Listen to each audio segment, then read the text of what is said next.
Don't forget your candy thermometer so you know how hot it is. We're looking for a temperature of about 220. And what you're going to do is you're going to see the foam start to rise. And in the meantime, we're just going to keep stirring. This is going to take about a half hour for it to start boiling. Keep stirring. You want to keep an eye, you don't want the milk to burn. So you just want to constantly keep stirring so the milk doesn't stick and burn. Right now we're at 140, so pretty soon it'll start heating up quicker. Any second it's gonna start rising, and when it does, boy oh boy, is it gonna be fast. You see the foam? It's starting to rise. Alright, so it started to rise, the milk boiled.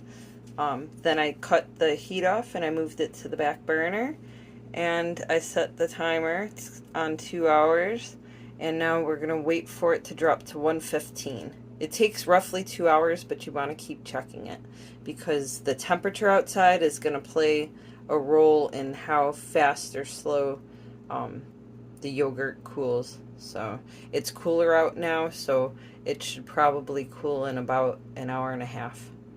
Alright, we've hit 115 on the thermometer. So I've taken 1 cup of yogurt and I have added it to it. And now I'm just going to stir it in.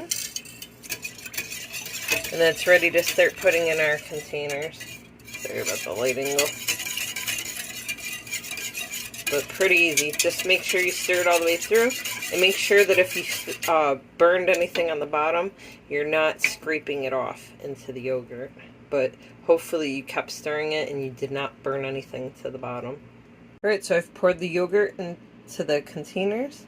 And now, you know, it's still a milk consistency.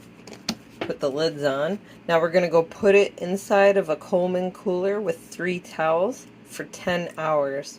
So set your alarm clocks. Here's our Coleman cooler. And inside I have 3 towels lining it. Now I'm going to stack the yogurt in. Alright, so here it is.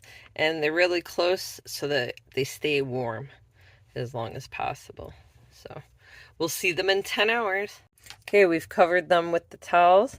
And also make sure you set the alarm for 10 hours because the one time I went an additional 12 hours past, so about 24 hours before I remembered the yogurt, and it was too sour, you couldn't eat it. So, alright, now we're just going to close it up. No real reason to lock it, but I just do. So, alright, 10 hours. This is the 1 cup of yogurt that I'm going to add to the milk, and I'm going to stir it in. This yogurt is from a batch that I made last time.